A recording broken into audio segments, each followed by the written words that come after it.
Hey everyone, and welcome to the Equestrian Business Handbook logo video. So I'm going to take you through a few bits about logos, but one of the things I really want to get over to you is that it is really worthwhile investing in a designed logo for you, especially if you're not the creative type. It is quite an important element for your business, and there's so many ways that it can just go a little bit wrong. So I would take the time and just spend a little bit of money just investing on that. You can go from the sublime to the ridiculous with it. We do have a fantastic offer for you guys within the handbook, so if you want to ask us any more questions about that, please feel free to do so. Just have a clear idea in your mind about your budget. Maybe you know somebody as well, a friend or a family member that is at college. Maybe they could design a logo for you. My best advice would be to keep it simple.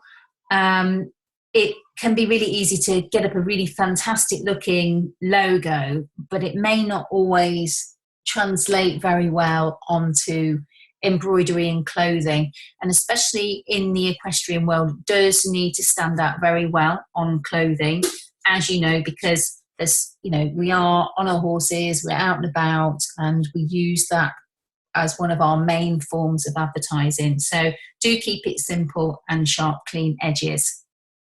So what do the big name logos have in common? Have a little look at some of these and see what you think. They use a lot of primary colours. They're very specific images to the business. They're very strong, striking. They can be easily shrunk down into quite a small but still recognisable logo.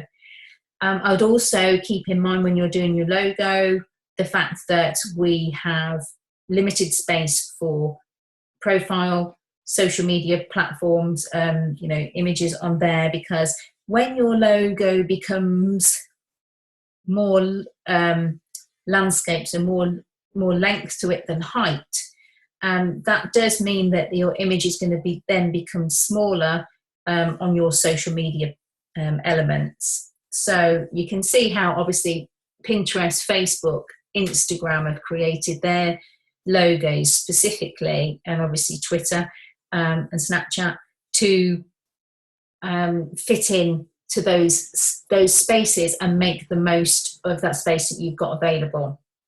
So 2-3 colours probably maximum, unless it's a smaller element of it. For example, NBC, they've got the little colours, the rainbow colours on the wheel, and then the writing is a solid colour. But yeah, you can see the simplicity really of some of those logos. So why do you need a logo? This phrase comes from Wikipedia.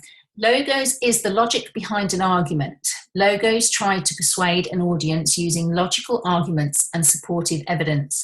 Logo is a persuasive technique often used in writing and rhetoric.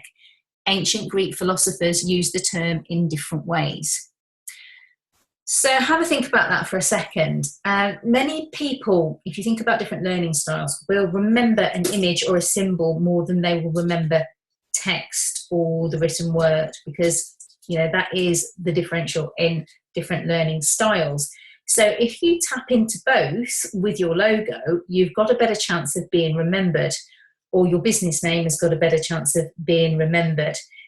So quite often you'll find, for example, when looking back on that previous slide, let's just pop back up again, by looking at a lot of those logos without even having a name on, you know who they are and what they are, don't you, straight away. So Snapchat, Twitter, Facebook, Instagram, Pinterest. Okay, yeah, FedEx is a name there, but the Olympic Games symbol. There's many more there actually that would just be memorable from the design itself. So there's many different ways you can design your own logo. If you want to do it yourself, you can use Adobe InDesign. You can use Corel Draw, which is a fantastic software that I've used for many years. It is only available on PC, unfortunately. You can also use Canva, which we're going to have a great training on, and there's loads more besides. Canva, you have some templates of logos which you can adapt to make your own. Just need to just double check in with Canva on where you are going to be using your logo and such forth going on, because sometimes they have limitations on some of the images within there. Make sure you have the time and the skills to do it justice. Don't just throw something together quickly. It would be better just to use your initials to start with and create something around that if you're not sure, and then you can just have something developed when you've got more money, or if you have a bit more inspiration later on. If you would like us to create a logo for you, then please do feel free to get in touch with me or Becky. You can either private message us, or you can put a comment in the group. There's a bit more info about our services in the files within the Equestrian Business Handbook group. I hope that helps you with your logo. All the best, and let's have a look at some of your logos you get up in the group. If you have some logos and you are not sure which one to pick, you've got a few decisions. Sometimes when you go to a designer, for example, they may give you a few options of a particular logo. If you can't decide, pop them within the group and get some input from some people from the outside and see what is more popular. Hope that helps. See you in the next video.